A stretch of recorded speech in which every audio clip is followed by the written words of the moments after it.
제가 장중 공방이 있는 날인데요. 이 장중 공방은 우리가 이제 30일 날 개강을 합니다. 개강을 해요. 매도의 고수 개강을 하고요. 총 4일 동안 이루어지는 강의고 8시간 강의입니다.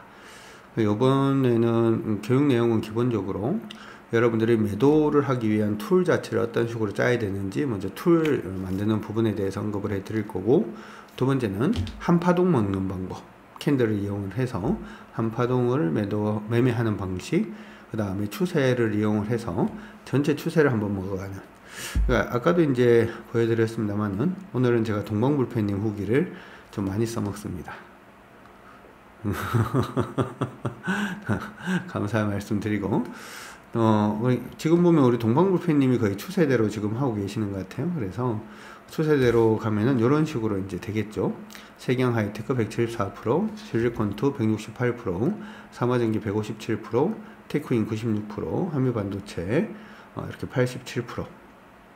이런 식으로 추세를 먹는 방법에 대해서도 이제 교육을 해드릴 겁니다. 그래서 여러분들이 기존 선배들만큼 하실 수 있도록 교육 내용이 8시간에 걸쳐서 만들어져 있으니까 참고를 해 두시고, 그리고 이제 리딩 부분은 8일이 들어갑니다.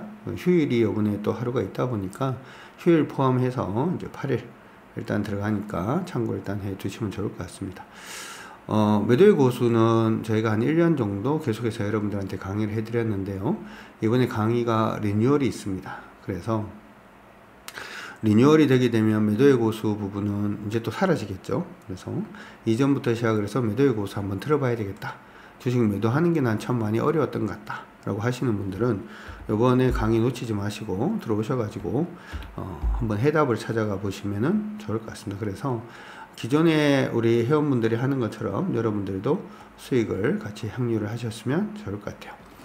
자, 시장 정리 같이 한번 들어가 보도록 하겠습니다. 자, 오늘 시장은 어떻게 보면 미국 시장이 없이 우리 시장이 만들어져 있는 그런 부분이라서 살짝 저는 왜곡이 있다 이렇게 일단 생각을 합니다. 그래서 이러한 부분이 향후에도 이어질 수 있을지는 다시 조금 봐야 될 것 같아요. 개인적으로 미국은 조금 애매한 국면에 지금 저는 진입을 하고 있다 이렇게 생각은 하는데, 이걸 한번 볼까요? 미국 나스닥이 강세로 일단은 마감이 되어 있는 그러한 상태죠. 물론 오늘 다시 봐야 될 것 같기는 합니다만은, 미국은 계속해서 얘기가 나오는 부분 자체가 인플레이션 얘기가 계속 나오고 있어요. 인플레이션이 어떻게 될 것인가, 인플레이션 잡히기가 어렵다라는 쪽으로 얘기가 계속 나오고 있죠. 오를 수 있다 이렇게 얘기가 나오고 있고, 소비 부분은 조금 감소할 가능성이 높다 이런 얘기가 나오고 있습니다. 소비 감소에 대한 가장 주된 요인들 중에 하나는 예전에 우리 그 코로나 때 미국이 이제 재난지원금을 굉장히 많이 쏟아부었어요. 여기 생각보다 금액이 너무 크다 보니까 코로나가 끝난 지가 지금 한참 지났는데 최근까지도 그 재난지원금 받은 걸로 소비를 해왔다 이런 얘기를 하고 있죠. 그런데 드디어 이제 재난지원금 받았던 요 금액 자체가 드디어 이제 마이너스로 빠졌습니다. 다 썼습니다. 이미 다 쓰고 난 다음에는 그럼 뭘로 소비를 할 것인가가 문제가 되죠. 그렇기 때문에 지금은 고용이라든지 하는 부분이 굉장히 중요해진 상태입니다. 왜냐하면 고용이 합리적으로 이루어지기 시작을 해야지 계속해서 소비할 돈이 생기고, 소비가 되어야지만 미국은 GDP에서 70% 정도가 소비가 차지하다 보니까 그래야 GDP가 계속 올라갈 수가 있고, GDP가 좋아지면서 인플레이션이 높아지면은 금리를 낮출 이유가 사실은 그러면 없어지는 거죠. 그렇죠? 근데 만약에 이제 고용이 어그러지는 모습이 일단 보여서 고용은 떨어지고 있는데 물가가 올라가면은 이건 뭐죠? 이거는 고용이 떨어지면 소비가 증가하기보다는 소비가 감소할 가능성이 높다는 얘기가 되니까, 경기가 안 좋아지면서 인플레이션이 생기면은 이건 스태그가 되거든요. 스태그플레이션이 되게 되면은 금리를 올립니다. 기본적으로 경기가 좋지 않아도 금리를 올리게 돼 있어요. 지금 어떻게 보면 미국에서는 금리를 낮추는 쪽을 자꾸 이제 얘기를 많이 하고는 있습니다만은, 실질적으로는 금리 낮출 수 있는 환경 자체가 만들어지고 있지는 않습니다. 그래서 지금 시장 안에서도 계속 얘기가 나오는 게 이번 9월 달은 금리를 낮추지 않겠냐 라는 얘기가 계속해서 나오고는 있습니다만은, 그것도 가봐야 된다 라는 얘기가 지금 계속 이제 불거지고 있는 거죠. 실제로 지금 우리 패드워치에 따라서 움직이는, 패드워치는 이거는 계속 숫자가 바뀝니다. 기억을 하셔야 되는 거는 패드워치는 숫자가 계속해서 바뀔 건데, 이 패드워치 숫자를 보게 되면 지금 금리를 낮춘다라고 하는 쪽이 지금 48.4% 정도. 많이 낮춘다가 46.4% 정도 이렇게 돼 있긴 합니다만은 아마 금리를 낮춘다라는 쪽이 지금 46.4까지 지금 떨어져 있는 상태입니다만은 금리 동결에 대한 얘기도 48.4까지 올라와 있고요. 금리를 인상할 수 있다라는 의견까지도 지금 나오고 있는 상태예요. 특히나 금리를 인하한다라는 쪽 자체의 의견 자체는 저번 주만 하더라도 거의 50%에 육박을 했습니다. 그런데 지금은 46.4까지 지금 떨어지고 있죠. 어떻게 보면 금리 인하에 대한 기대감 자체가 계속해서 낮아지고 있는 그런 모습을 보여주고 있는데, 금리 인하에 대한 기대감이 낮아지면 뭐가 문제가 생기냐 하면 시장 안에서 우리 지금 AI 관련된 종목군들 쪽으로 계속 관심을 가지고 있잖아요. 근데 AI가 됐던 AI하고 바이오입니다. 여기서는 여러분들 기억을 하셔야 되는 게 AI하고 바이오는 기본적으로는 금리가 올라가는 그런 모습이 보이게 되면 주가가 올라가기 사실 조금 어려워요. 이쪽은.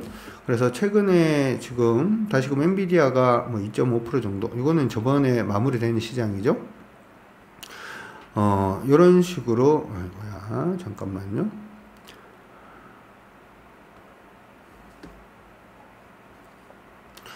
취소 한개 누르고 이걸 끄고 다시금 캡처 누른 다음에 이렇게 캡처를 해서 보여드리면 최근에 기술주들이 다시금 강세 움직임을 일단은 보여주고는 있습니다. 그렇죠? 엔비디아도 다시금 강세로 가지고 있는 그런 모습들도 일단 보여주고 있는데, 엔비디아 강세 2.5% 정도 강세였고 테슬라도 3%대 강세, 반도체 관련돼서 AMD도 뭐 강세 움직임을 보여주고 있습니다만은 기본적으로 이게 금리 인하라든지 금리 인상이 굉장히 세게 나오지 않으면 간다, 이런 쪽이다 보니까 이쪽은 사실은 저는 약간 좀 세모입니다. 약간 세모예요. 그래서 관련된 종목군들이 지금 오른다라고 하더라도 언제든지 차익 실현할 수 있다라고 생각하시고 여러분들이 보시는 게 좀 옳지 않나 이렇게 생각을 합니다. 단지 조금 다르게 나오는 게 시장 안에서 AI 전력 관련된 부분이 있죠. 저는 지금 주목을 하고 있는 게 전력을 주목을 하고 있는데, AI 반도체를 사용하게 되면은 데이터 센터가 많이 필요하게 되고, 데이터 센터가 필요하다 보면 전력이 많이 소비가 된다 라고 하는 부분인데, 이쪽은 왜 지금 그런데 불구하고 보냐면 전기가 많이 필요한 부분은 사실이죠. 그리고 요거는 인프라예요. 인프라라는 얘기 자체는 정부가 뭔가를 할 수 있는 부분이 있다는 건데, 여기서 여러분들이 그냥 간단히 공부하는 게 하고 가득하죠. GDP 성장률을 올리는 방법이 몇 가지가 있는데, 우리나라처럼 수출을 증가를 시키는, 소비보다는 수출을 증가시키면 GDP가 올라갑니다. 아니면은 미국처럼 소비가 많아져도 GDP가 올라가요. 그다음 마지막으로 하나 남은 게 정부 투자거든요. 정부 투자라고도 하고 그냥 투자라고도 하는데 인프라입니다. 그렇죠? 인프라를 올리면은 GDP가 올라갑니다. 그러면 지금 경기 자체가 전체적으로 좀 안 좋아지는 현상으로 간다면 미국의 소비가 줄어들면은 우리나라가 미국 쪽으로 수출하는 부분이 줄어들겠죠. 이해가시죠? 유럽 쪽에 소비가 줄어들면 유럽 쪽으로 수출하는 부분의 수출 자체가 줄어듭니다. 그러면 수출이라고 하는 것은 글로벌 경기 자체가 굉장히 좋아져야지만 늘 수 있다라는 얘기가 되는데, 이건 조금 어려워지죠. 이건 단순히 우리나라뿐만 아니고 중국은 요즘 뭐 너무 싼 걸로 갖다 밀어붙여가지고 가능할 수도 있습니다만은 어쨌든 중국도 어려워지고 이건 다 어려워진다는 얘기죠. 소비도 줄어드는데 근본적으로 하나 생각을 해보면 GDP를 낮출 수는 없기 때문에 정부 투자 부분의 인프라 투자는 지속될 가능성이 높다 이렇게 생각을 하는 거예요. 사실 이제 지금 중국이 경기가 살아나고 있는 것도 가만히 보면 중국의 소비가 증가하는 건 아니거든. 그렇죠. 중국 소비가 증가하는 건 아니에요. 얘들도 어떻게 보면 인프라 투자 부분이라든지 하는 부분밖에 할 수가 없죠. 그러면 여기서 하나 생각할 게 전기가 부족하다라는 부분의 얘기는 맞습니다. 그렇죠? 전기는 부족해요. 전기는 부족해요. 사실은 우리가 하나 그냥 생각을 해보면, 예, 사랑사님 감사합니다. 전기가 부족하다라고 하는 부분은 다시 생각을 해보면 이런 얘기도 일단 될 수가 있을 걸로 보이는데, 우리가 여름이 되면은 에어컨 트는 부분에 대해서 옛날에는 막 이렇게 이제 상가들이 문 열어놓고 에어컨 막 틀었잖아요. 근데 지금 못하게 하잖아. 왜? 전기가 부족하니까. 그런 식으로 하지 말라 이런 얘기를 하죠. 겨울에도 우리가 전기장판부터 시작을 해서 많이 사용을 하잖아요. 전기를. 이것도 부족한 것이 사실이죠. 근데 여기 벌써 부족한데 여기에 AI까지 붙는다 그러면 무조건 부족하니까 이건 무조건 투자를 할 수밖에 없다는 거지. 근데 여기서 제가 주목을 하는 건 뭘 주목을 하냐 하면, 그러면은 전기를 만들 수 있는 태생적인 부분 자체가 풍력이라든지 태양광이라든지 원자력이라든지 아니면은 복합화력 발전이라든지 아니면 그냥 화력발전이라든지 이런 걸 가지고 만들 수가 있는데, 시장 안에서는 지금 CO2 배출하지 말라 그러니까 CO2 배출 금지, 배출을 줄여라, 배출 줄여라 이렇게 얘기를 하니까 뭐 답이는 화력발전은 안 될 거고, 이건 B, 그쵸? 이건 안 될 거고, 나머지 풍력, 태양광, 원자력, 복합화력발전 이렇게 일단 낼 수가 있다는 거죠. 그런데 여기서 우리가 하나 생각을 할 게, 복합화력발전 있죠.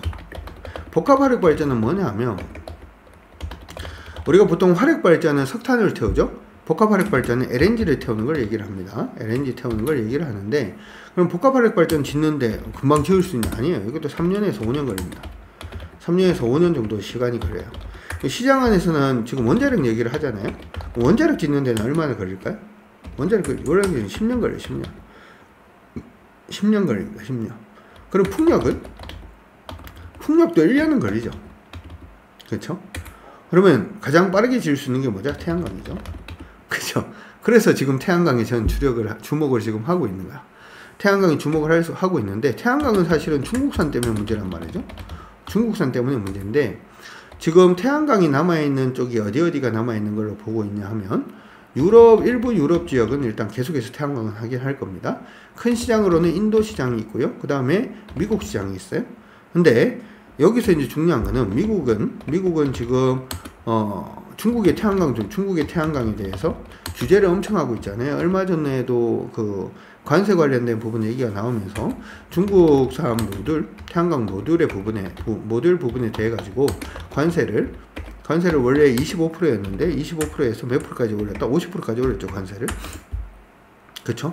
여기에 이제 우리나라 기업들이, 우리 기업에 일단 돌파구가 좀 있지 않을까 라고 생각을 하는 겁니다. 그래서 미국 쪽으로 지금 가고 있는 쪽은 다 일단 보고 있는 거예요. 두 번째는 뭐가 있냐면, 발전소 짓는 데는 시간이 굉장히 걸린다라고 얘기를 했어요. 그런데 저번에도 그런 얘기를 했는데, 우리나라가 이전 정권 때 풍력을 엄청 많이 지었거든요. 그래서 풍력의 발전 용량이라는 게 있는데, 이게 지금 원자력 정도 돼요. 원자력만큼 풍력을 많이 지어놨단 말이죠. 근데 실제로 효율성을 따져보면 효율성은 원자력의 20%밖에 안 됩니다. 왜 그러냐 하면 저장장치가 없어서 그래요. 에너지 저장장치가 없기 때문에 그런 겁니다. 그럼 요거에 대해서, 이게 우리나라만 그런 게 아니고, 사실은 이거는 여러분들이 상식적으로 아시면 좋은데, 우크라이나 전 있죠? 우크라이나 전이 터졌던 이유가 뭔가요? LNG 때문에. 유럽의 LNG 의존도가 러시아에 거의 40%가 넘었잖아요. 40%가 넘으니까 시작을 한 거거든. 근데 왜 그러면 갑자기 유럽이 LNG 의존도가 러시아의 40% 계속 이전에는 안 넘었냐? 이것도 뭐였냐면, 북해 있죠. 북해에다가 유럽이 풍력 단지를 열심히 지어놨는데, 북해에 바람이 안 부는 거야. 북해에 바람이 안 불어서 문제가 되기 시작해요. 그러니까 북해에 바람이 안 드니까 풍력 단지가 어떻게 된 거야? 풍력 단지가 무용지물이 되는 거죠. 그쵸? 그러니까 이게 지금 갑자기 러시아 쪽에 LNG를 옛날보다 더 많이 땡겨 쓰게 되고, 그걸 보고 러시아가 이제 우크라이나를 터뜨렸다, 이렇게 되는 거잖아. 그러면 이것도 북해에 그러면 바람이 불 때가 있고 안 불 때가 있죠. 사실 이거는 조금 더 나아가 생각을 해보면 지구온난화 때문에 그래요. 지구온난화 때문에 남극하고 북극의 빙하가 녹으면 그쪽에 그 온도가 생각보다 조금 높아지게 되고, 그러면서 해류가 어그러지게 되고, 해류가 어그러지기 시작을 하니까 바람도 어그러지는 뭐 그런 식이 되는 건데, 그건 좀 나중에 여러분들이 뭐 좀 자료라든지 그런 거 살펴보고 싶으면 한번 살펴보세요. 어쨌든 북해에 바람이 안 불 때 이것도 이제 문제가 되는데, 이게 그렇게 하다 보니까 이게 에너지 저장 장치에 대해서, 처음에는 에너지 저장 장치가 아니고 이렇게 되다 보니까 전기가 굉장히 간헐적으로 되는 거잖아. 그래서 스마트 그리드에 먼저 붐이 분 거야. 스마트 그리드에 붐이 분 건데, 스마트 그리드의 대표 회사가 누구냐면 HD, 현대일렉트릭, 그 다음에 LS 일렉트릭, 그 다음이 효성중공업이죠. 여덟 기업들이 갔단 말이죠. 우리가 1년 반, 2년 전에 이거 하자라고 얘기했던 게 요거예요. 예전에 그 유튜브 한번 찾아보십시오. 1년 반 전에 이 얘기를 하면서 제가 HD 현대일렉트릭부터 시작해서 이거 봐야 된다고 막 얘기했을 때가 이것 때문에 그런 건데, 지금은 뭐냐면 이걸로 스마트 그리드를 하는 걸 넘어서서 에너지 저장 장치, 에너지 저장 장치에 대해서 지금 관심도가 굉장히 높아지고 있는 거예요. 에너지 저장 장치라고 하면 두 가지가 있는데, 우리가 ESS라고 표현을 합니다만은 이제는 BESS하고 HESS를 구분합니다. HESS를 구분해요. BESS는 뭐냐면 이건 배터리를 얘기를 하는 거고요. HESS는 이거는 하이드로젠, 수소를 얘기를 하는 겁니다. 수소를 얘기를 하는 건데, 이게 차이가 뭐가 있냐면은 BESS로 사용을 했는 경우에는 첫 번째, 이거는 사실은 전환율은 높아요. 그러니까 원래 전기를 저장을 했을 경우에는 거의 80%, 그 90%에서 80% 정도까지 저장을 할 수가 있는 거죠. 저장률이 높고, 저장률이 높은 대신에 뭐가 안 좋으냐 하면 이동 못해요. 이게 거의 트레일러 한 개의 크기이기 때문에 이동하기 어렵고, 두 번째는 뭐가 있냐면 휘발이 되는 거예요. 휘발. 이전에도 얘기를 했다시피 여러분들이 전기차 사용하시는 분들은 써보면 아는데, 전기차 충전해놓고 전기차를 아예 안 몰아. 일주일 반 정도 되면 방전되죠. 방전됩니다. 충전해야 돼요. 그러니까 전기차를 가지고 계신 분들은 2주 이상 여행 가면 안 돼요. 왜냐하면 차가 방전돼 버리기 때문에. 방전되면 안 된다며. 그러면 HESS는 뭐냐면 이거 수전해거든요. 수전해. 여러분들이 기존에 알고 있는 연료전지하고는 조금 다른 거예요. 연료전지하고 좀 다른 건데, 전기가 있잖아요. 전기가 있으면 이게 전기를 수전해니까 이 전기를 가지고 물을 전기분해하는 거예요. 물 전기분해를 하면 어떻게 되냐면 H2O잖아요. 물이 H2O다 보니까 수소 2개에 산소 하나가 튀어나오는 거지. 그렇죠? 수소 2개에 수소가 나오는 거잖아요. 여기서 수소가 나오는 이 수소를 저장을 하는 겁니다. 저장을 하는 거. 이게 HESS라고 생각을 하시면 돼요. 이건 사실 지금 아직까지도 문제가 좀 되는 게 뭐가 문제가 되냐 하면 이게 단가가 비싸요. 그래서 일반적인 분리수소, 이것도 얘기를 하면 여러분들이 이산탄소 뭐 이런 걸 가지고 이제 수소를 만들죠. 석탄이라든지 뭐 이런 거 가지고 수소를 만들면 그렇게 만들어진 수소를 뭐라 그러나요? 그레이 수소라고 그러잖아요. 그레이 수소에서 CO2를 포집을 딱 하면 이걸 갖다가, 그러면은 이산탄소 나가는 게 없으니까 이걸 블루수소라고 그래요. 근데 블루수소 단가하고 이 친환경 수전에 있는 거에 요 단가가 너무 차이가 많이 나요. 많이 나는 데는 뭐 12배까지도 납니다.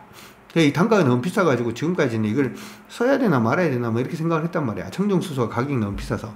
근데 이 가격이 요즘 많이 떨어지고 있거든요. 근데 요거를 주도하고 있는 데가 지금 유럽하고 미국이 이걸 주도를 하고 있어요. 우리나라 아닙니다. 우리나라는 수소 자동차에 뭐 이렇게 열심히 하고 있는 나라지 수전에는 아니에요. 그러다 보니까 수전의 부분이 요즘 계속해서 얘기가 나오는데, 여기서 하나 더 여러분들이 하나 아셔야 되는 게 요것도 있다. 뭐도 있냐 하면 디젤 화학식 이미지. 디젤의 화학식이 어떻게 되어 있냐 하면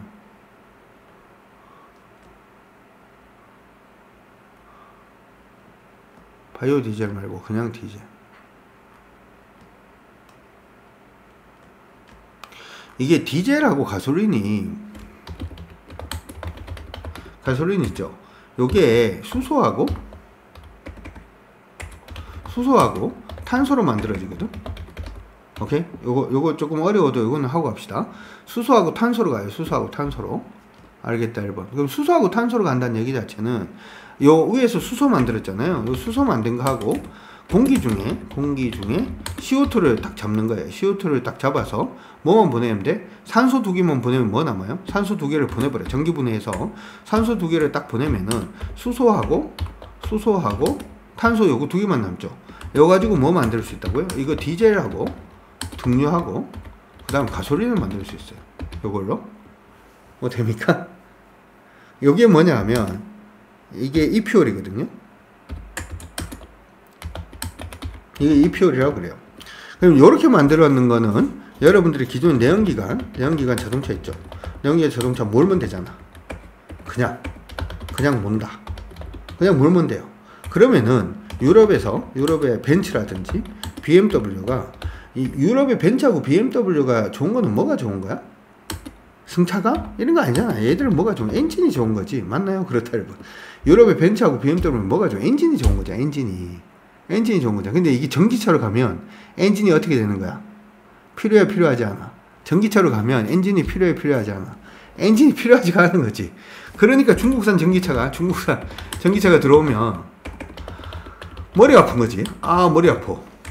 그렇죠? 유럽 입장에서 보면 중국산 전기차 들어오면 머리 아파. 근데 EPR을 하는 거야. EPR을 해서 엔진으로 가는 거지. 고가 자동차를. 그러면서 연료를 뭐 넣느냐? EPR로만 넣는 거야.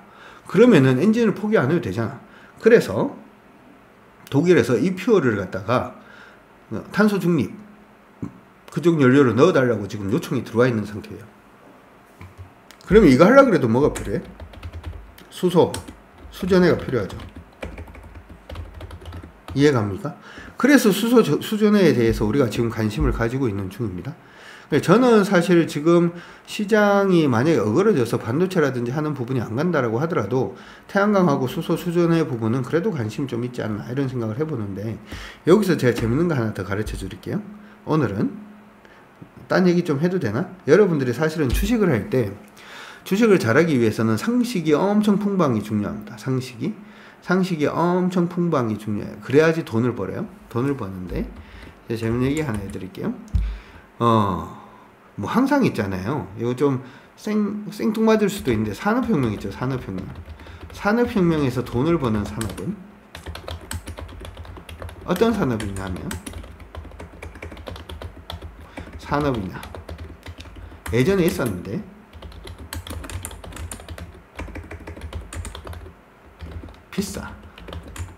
너무 비싼 거야. 비싸서 쓰기 어려웠어. 그런데 산업혁명으로 인해서 싸지는 거야. 요게 돈이 돼요. 어떤 게 그랬냐면, 여러분들이 이거 혹시 아십니까? 아이언. 철은 뭐죠? 철이 영어로? 철은 영어로 뭐죠? 철은 영어로 아이언. 또 뭐가 있나요? 스틸. 두 개가 있죠. 아이언하고 스틸은 뭐가 달라? 우리가 철기 시대라고 할 때 스틸 시대라고 그러게요. 아니면 스틸 에이지라고 그러게요. 아이언 에이지라고 그러게. 아이언 에이지라고 그러거든. 스틸은 아이언 에이지라고 그래요. 그쵸? 그럼 스틸은 뭔가? 스틸은 강철을 뜻합니다. 강철. 왜 갑자기 이런 얘기를 하냐면, 가만히 봐봐. 원래는 산업혁명을 처음 시작을 했단 말이지. 산업혁명을 딱 시작을 했어요. 산업혁명을 시작을 했는데, 산업혁명 전에는 뭐였나? 산업혁명 전에는 나무를 썼죠. 맞나요? 나무를 쓰다가 그 다음에는 철을 쓰죠. 아이언을 썼단 말이지. 그리고 2차 산업혁명.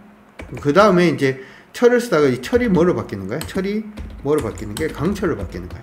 강철로 바뀌면서 뭐가 나오기 시작했다? 고층 빌딩이 나오기 시작했거든요. 옛날에는 강철이 너무 비쌌어. 그러다가 산업혁명을 하고 난 다음에 강철이 싸지기 시작하는 거야. 그러니까 뭐 고층 빌딩이 나오기 시작하는 거야. 그 다음에 2차 산업혁명을 할 때는 요 소재가 뭐였냐면 플라스틱입니다. 요즘 우리가 플라스틱이 막 난리입니다만은, 옛날에는 플라스틱이, 여러분들 옛날에 1960년대 이런 영화 보면 외계인은 전부 다 플라스틱 씁니다. 오케이? 외계인은 다 플라스틱 써요. 외계인은 다 우주 가려 그러면 일단 플라스틱 써야 돼. 요즘은 플라스틱이 막 바다에 버리지도 못하고 이럽니다만은, 옛날에는 일단 우주 시대 그러면 일단 플라스틱 한번 써줘야 돼. 플라스틱을 쓰면 뭔가 막 되게 막 있어 보이는 그런 거였단 말이지. 근데 플라스틱이 굉장히 비싸지다가 2차 산업혁명이 오면서 플라스틱이 싸지기 시작해요. 그러면서 석유화학 기업들이 엑손모빌 요런 회사들이 대기업이 된 거잖아. 맞나요? 그렇다 1번. 그럼 지금은 4차 산업혁명에 뭐가 중심? 저는 이게 수소가 될 수 있다고 생각하거든요. 왜냐하면 수소는 비싸요. 청정수소는 엄청 비싸요. 기술도 어렵고 그러다가 이게 상용화로 지금 가고 있는 중이죠. 요거 관련된 종목들은 여러분들 보시는 게 저는 굉장히 중요하다고 생각을 해요. 우리나라도 빨리 가야 돼. 느낌이 옵니까? 느낌 온다 1번. 옛날에 있었는데 비싸. 저는 이게 사실은 탄소 나노튜브 뭐 이쪽으로 생각을 했는데 탄소 나노튜브 이쪽으로 생각을 했는데, 수소의 수소는 지금 우리나라만 하는 게 아니고 글로벌로 해요. 우리나라가 뒤쳐져 있어. 지금 뒤쳐져 있어. 어찌되었든 우리나라도 그래서 지금 보면은 우리나라는 수전의 수소를 소수력 발전, 우리나라 소수력 발전을 이용을 해서 했는 데가 꽤 있어요. 댐이 아니고 요거는 양수장 이런 데서 양수장 이런 데서 소수력 발전 해가지고 전기 만드는 게 요즘 좀 나오고 있거든요. 우리나라에서 소수력 발전, 여기 지금 보면 여기 있죠. 하수 처리장부터 시작을 해서 우리나라도 하고 있어요. 소수력 발전을 이용을 해서 수소 만드는 거.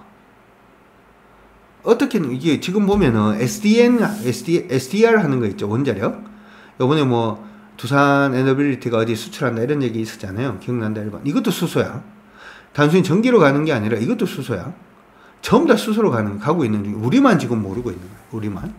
이게 여러분들이 글로벌 뉴스 뒤져보면은 전부 다 수소 얘기가 장난 아니게 많습니다.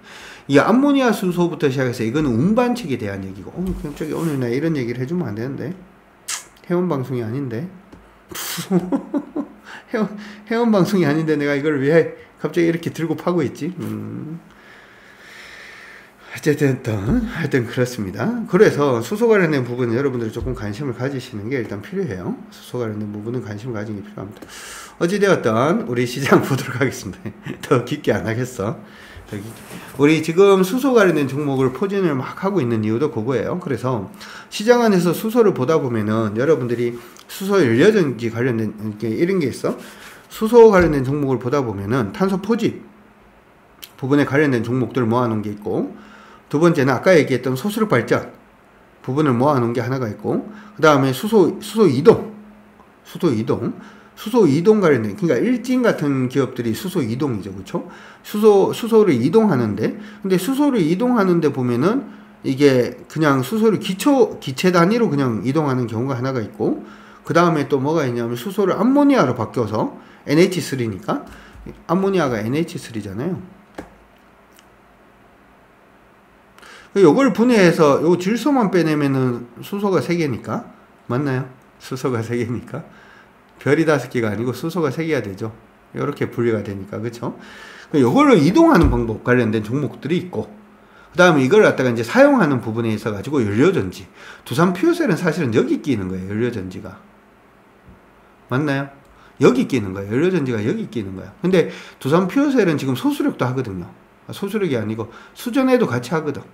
S퓨어셀하고 두산 퓨어셀은 그래서 다른 거야. 알겠다. 2번. 이 두산 퓨어셀이 가니까 S퓨어셀에도 가니까 이게 같은 거, 연료전지 같네. 이게 아니야. 두산 퓨어셀은 뭐가 있다? 두산 퓨어셀은 수전해가 있고, S퓨어셀은 수전해가 없어요. 얘는 다른 쪽이죠. 그쵸? 그래서 연료전지 단은 제일 끝단에 있는 거예요. 제일 끝단에. 오케이? 어쨌든 나중에 구분 한번 해드릴게요. 우리 회원분들은. 알겠다. 1번. 자, 별 이상한 것들을 많이 알기 때문에, 이상한 데 관심이 많아서. 자, 그래서 어쨌든 코스닥 보도록 합시다. 시장 정리한다 그래 놔놓고 자꾸 딴 쪽으로. 3시 11분인데. 자, 그래서 지금 보면 코스닥 같은 경우에는 종목 한번 보도록 하죠. 코스닥은 지금 사실은 상방이었던 적이 없습니다. 코스닥은 계속해서 하방을 했었죠. 이렇게 하방으로 계속 가던 중이었고, 하방이고 보입니까? 보인다. 1번. LG전자 안반 챙기시고 축하드리고, 그래도 오늘 한 건 또 했네요. 자, 하방이죠. 하방으로 가고 있는 중에 지금 또 걸치어졌다가 요번에 지금 밑으로 밀리고 있는 부분에서 지금 어려운 부분은 요거라고 보고 있는데, 지수 기준으로 얼마? 824포인트 깨지면 이게 또 하방으로 갑니다. 채팅창에 824 치시고, 824가 깨지면 또 하방으로 가요. 또 하방으로 가니까 일단 코스닥은 조금 조심하면서 갑니다. 조금 조심하면서 가자. 기억을 해 두시면 될 것 같고요. 코스피는 지금 보면, 코스피는 저는 개인적으로 지금 박스로 가나? 이 생각을 좀 하고 있어요. 박스의 냄새가 좀 납니다. 이번에 반등을 할 때 이게 내일 바로 이제 2714 치시고, 내일 만약에 2714 깨지면 일단은 박스로 간다. 이렇게 생각하십시오. 일단은 못 가도 요 박스로는 간다. 이렇게 박스를 일단은 그릴 가능성이 일단 있으니까 양대 시장이 방금 말씀해 드렸던 그런 부분 아니면 조금 조심하시면서 간다 이렇게 생각을 하시고 봐주시면 좋을 것 같습니다. 마지막으로 시장 안에서 그래도 미국 시장이 없는 가운데 우리 시장이 어떤 종목들이 강세를 보였는지 그래도 한번 봐야 되겠죠. 오늘 시장 안에서 가장 강세를 보이고 있는 종목 중에 하나는 일단 삼성전자 눈에 띄긴 하고요. 근데 삼성전자도 차트를 길게 한번 봐봐요. 삼성전자 차트 길게 보면 삼성전자가 계속 눌림 주고 오르고 눌림 주고 오르고 하는 부분을 반복을 하긴 했어요. 그렇죠? 그쵸? 반복을 하는 그런 모습이고, 단지 지금은 추세가 이렇게 꺼져 있는 상태입니다. 이 추세선 기억을 하시고, 이거 넘기 전에는 아직까지는 좀 조심하십시오. 그리고 이거 못 넘었으면 삼성전자 한번 뺐다가 다시 보는 것도 방법일 수 있으니까 참고하시고요. 두 번째 HMM은 지금 좀 두고 보고 있는 중입니다. 중국이 요즘 경기가 조금 살아나고 있기 때문에 HMM 관련된 종목군들도 좀 강세일 수도 있는데요. 요거는 일단 이렇게 박스라고 생각하고 매매를 해 주시는 게 좋을 것 같아요. 오르면 21,000원이 굉장히 강한 저항이다 라고 생각하시고, 오늘 했던 종목이 LG전자, 그쵸? 13% 뻗어 올라갑니다. 가자 LG전자. 안전마진 축하드리고 몰고 가보시면 이게 바라고요. LG전자는 지금 보면 저는 여기 또 박스 정도라고 생각을 하는데, 박스 상단 가격권이 여기 정도에 있습니다. 지금 거의 다 왔는데 박스 상단 가격이 여기에 있습니다. 박스 상단 가격은 지금 지금 여기니까 한 13만원 정도? 13만원 저항이 있으니까 그거 일단 참고해 두시고 봐주시면 될 것 같습니다. 추세를 그어드리면 이전에 일단은 하락하는 모습을 일단 보였다가 하락 돌파하고 난 다음에 현재는 박스 움직임, 그렇죠? 박스로 움직이다가 오늘 오전에 했던 이유는 박스권 요렇게 돼 있죠? 그렇죠? 하다 돌파를 해주고 돌파했죠. 돌파하고 난 다음에 다시 한번 요거 부딪히면 요 돌파하면 간다 그랬잖아요. 그렇죠? 요 돌파하면 간다 그랬죠. 그래서 요거 돌파하면 가는 모습 보였습니다. 한미반도체는 어제 우리가 일단 하고 난 다음에 오늘 오전에도 괜찮다 그랬죠. 지금 보니까 괜찮죠. 한미반도체는 가격 기준으로 149,700원 안 깨지면 관계가 없으니까 참고하시고 보시면 좋을 것 같습니다. 오늘 공략할 수 있는 종목은 LG전자하고 한국항공우주 두 개가 보입니다. 한국항공우주가 올해의 아랍에미레이트부터 시작을 해서 일단은 지금 수주가 쭉 준비가 되어 있어요. 준비가 되어 있기 때문에 여러분들 한번 관심 있게 보셔도 좋을 것 같습니다. 현대 로템이라고 있고요. 현대 로템도 수소 모멘텀이죠. 현대차도 사실은 수소 모멘텀입니다. 그렇게 기억을 해 두시고 봐주시면 좋을 것 같고요. 자, 그 다음에 코스닥 같은 경우에도 한번 보도록 하죠. 코스닥은 일단은 우리가 반도체 관련된 종목군들을 크게 뭐 관심을 가지고 있지는 않은데, 그 중에서 굳이 한번 관심을 가져보자면 HPSP 관심 가지자 이렇게 얘기를 해드렸으니까 오늘부터 천천히 보시면 좋을 것 같고, 그 다음에 동국제약은 요번에 실적이 굉장히 좋죠. 이거는 어떻게 보면 제약 관련된 종목이라고 되어 있습니다만 피부 미용 관련된 종목이죠. 그렇죠? 시장 안에서 굉장히 핫한 크림 중에 하나가 저도 사용을 하는데 저도 사용을 하고 있는데 마데카 크림, 그렇죠? 마데카 크림이 지금 뭐 히트를 치고 있는 것 같습니다. 여전히 잘 팔리고 있는 것 같은데 쇼핑 뭐 여기 여러 군데서 하고 있는 것 같아요. 그래서 이거는 피부 미용 관련된 종목으로 일단은 저는 구분을 해서 보고 있는 중이니까 그렇게 참고하시고, 오늘 같은 경우에는 LG전자 아니면 얘도 저는 나쁘지 않다라고 생각을 하고요. 단지 이제 오늘 반등하고 난 다음에 가격 기준으로 얼마가 안 깨져야 되냐면 18,240원에 안 깨져야 돼요. 18,240원이 깨지면 한번 밀렸다가 또 갈 가능성이 있다 라는 거 기억을 해 두시고 봐주시면 좋을 것 같습니다. 종목은 살 게 많죠. 어찌되었든 지금 시장은 좋지 않아요. 시장은 좋지 않은 건 사실입니다. 그러니까 시장 안에 있는 종목군들을 보실 때 될 수 있으면 개별 종목들 모멘텀, 아니면 개별 종목의 흐름, 그리고 지금은 금리라든지 하는 부분을 피하면서 수익 낼 수 있는 종목들, 그런 종목들 위주로 해서 여러분들이 보시기 시작을 하셔야 시장 안에서 돈 벌기가 좀 쉽지 않을까 생각은 하고 있으니까 여러분들도 그렇게 기억을 하시면서 봐주시면 좋을 것 같습니다. 아까 얘기했는 종목들 중에서 오늘 올라오고 있는 종목 있죠. 범한 피어셀. 범한 피어셀도 수전에 관련된 종목입니다. 범한 피부셀도 수전에 관련된 종목이다. 피부 미용 관련돼서 요거 APR 요것도 지금 움직이고 있죠. 마녀 공장도 다시 올라갑니다. 그러니까 딱 지금 시장이 어떻게 보면 아예 자율주행 관련된 종목이나 아니면은 화장품 아니면은 소수력 발전인 종목들 아니면 아예 개별 종목 이런 종목들 위주로만 지금 좀 뭐라고 할까요? 연속성을 가지면서 움직이고 있는 걸로 그렇게 보이니까 그렇게 참고 일단은 하시면서 보시는 게 좋을 것 같습니다. 그래서 시장에서 일반적으로 주도주다 라고 하는 종목이 지금 위험할 수 있어. 시장에서 일반적으로 주도주다 라고 하는 종목군들이 조금 위험할 수 있고 시장 안에 종목들이 한번 또 확 뒤집어질 수 있습니다. 뒤집어질 수 있으니까 그냥 딴 사람들이 간다라고 했으니까 에이 가겠지 이런 마음으로 종목을 들고 가지 마십시오. 그런 마음으로 종목을 들고 가시기보다는 종목을 계속 찾읍시다. 저도 여러분들한테 그렇게 종목을 계속 찾아드릴 수 있도록 할 테니까 참고하시기 바랍니다. 종목을 어떤 식으로 매수하는지에 대해서는 이전에 10시간 동안 강의를 해드렸습니다. 10시간. 이제는 여러분들이 가지고 있는 종목들 어떻게 해야 안 몰릴 수 있느냐, 어떻게 해야 수익을 극대화할 수 있느냐, 어떤 종목을 홀딩을 해야 되고 어떤 종목을 때려야 되느냐, 그 부분에 대한 강의 이번에 또 8시간 동안 준비가 되어 있습니다. 놓치지 마시고 5월 30일부터 시작해서 매주 목요일 저녁 8시에 진행을 할 거고 못 들으신 분들은 녹화방송 또 드리도록 할 테니까 그건 참고하셔가지고 잘 좀 대응을 해주시기 바랍니다. 오세요. 오셔가지고 같이 또 열심히 한번 해보시길 바랍니다. 여러분들 모두 화이팅입니다. 그리고 유튜브, 제 유튜브 있는지 아시죠? 유튜브는 구독은 사랑. 그렇죠? 구독 부탁드립니다.